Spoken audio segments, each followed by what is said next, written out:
Hello everyone, Alex for Discovery of Wine. I'm very excited today. As you can see, I'm in the Lazy Sunday dress code.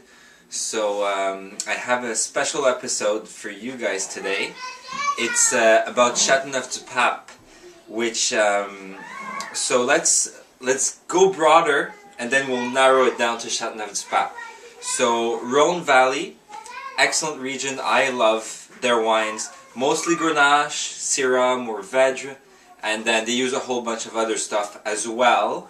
But those are the three main varietals that they use. So that's generally in the Rhône region.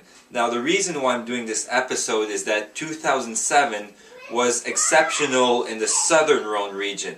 So, you know, all those areas that you might have heard of, like Chateauneuf-du-Pape, Vaqueras, Gigondas, Lirac, and that whole region in general had a very good vintage in 2007.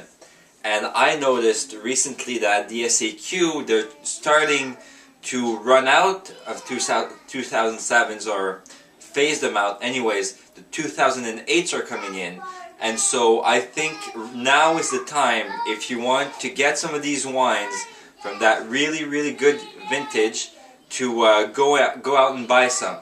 Now, we're going to look at Chateauneuf-du-Pape, and then I'll give you some hints if you want some other options that might be a little bit less expensive.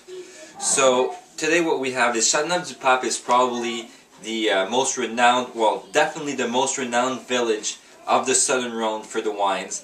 It has an exceptional setting, and it's still a very good value. It hasn't gone to the Bordeaux or Burgundy prices yet, and some of their wines are of that quality. Now what we have here today is Domaine Les Sénéchaux in Chateauneuf-du-Pape 2007. It's 15% alcohol, which these wines usually get pretty high in alcohol. It's owned by GM Cazès, who are also the owners of the Chateau Lynch badges in Pauillac in Bordeaux. So very, you know, obviously very good family to run a wine business, because they've been doing it for years in Pauillac. And now they purchased this in 2006, so 2007 was their first year. Obviously great vintage, but also the impact of the family apparently had something to do with this, because this scored 94 points for Robert Parker and 92 points for Wine Spectator. So, doesn't mean anything, but, you know, the two of the main US critics agree should be a decent wine at least. So let's get into it. Let's try it out. I had only a sniff of it. It's been decanting for 4 hours, because these are very powerful wines. Usually a very big wine, very rich in fruit and so on. And so I wanted to give it time to air out, you know? And so it smelled like raspberry jam earlier. That was 4 hours ago. Now I'm just stirring it like this, and I can smell it right away. Yeah, I still get some of that raspberry, but it's not as jammy as it seemed at first. It seems a little bit fresher. I'm getting some cassis as well, and a little bit of leather. Now, it's a very nice nose, by the way. It's an explosion of fruit. I mean, like, you saw me. I was just stirring it at first, and I could smell the wine. So, I'm very excited to try this. I'm a huge fan of Chateauneuf-du-Papes, by the way. Haven't tried this bottle per se. So, basically, I'm trying it for you guys, but also for myself, because I want to know if I should, you know, buy a couple more to put away for the next couple of years. Maybe even some blueberry. And definitely some fragrant herbs from Provence, you know, from southern France, like a whole mix of those herbes de Provence, I would say.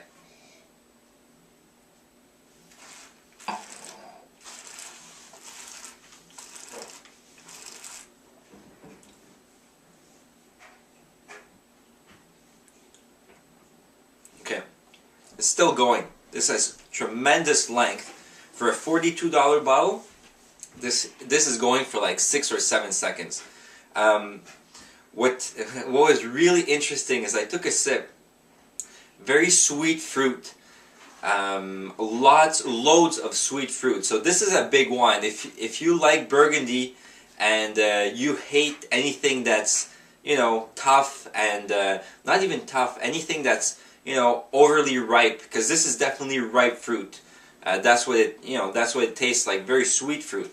So at first that's what I got. Then a lot of spice, like a whole pack of spice hit me in the mouth right then. And then on the finish, like silky smooth, but the finish goes on forever. And this is 15% alcohol, and I'm not really tasting it. So that means basically I'm gonna have another sip before I give a final word. But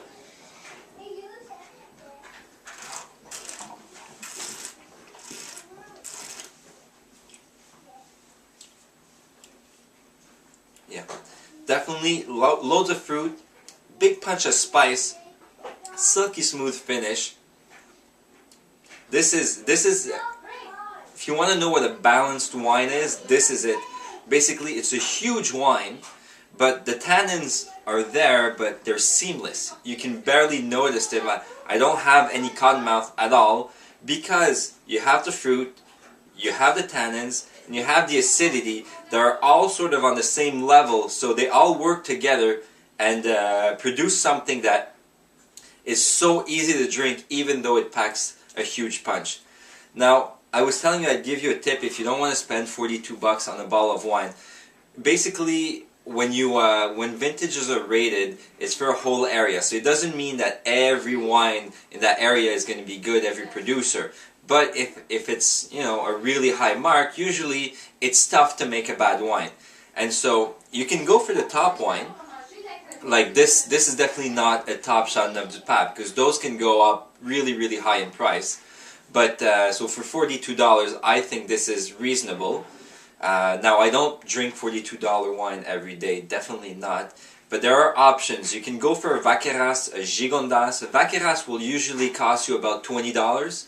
So maybe 18 to 22. There's about 10 different ones at the SAQ, I'd say.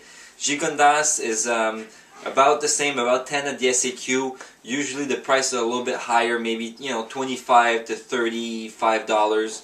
So all those are good buys in 2007. Now, I haven't tried every single one of them, obviously, but I would definitely recommend, if you want to try this style of wine, try and find a 2007. If you're willing to spend 40 bucks on a bottle of wine, this is it. And basically that's it. I'll do an episode tomorrow on vintages, and maybe I'll clear this up a little bit, but definitely seek out 2007s from the Southern Rhône. And so that's it, and I'll see you guys tomorrow.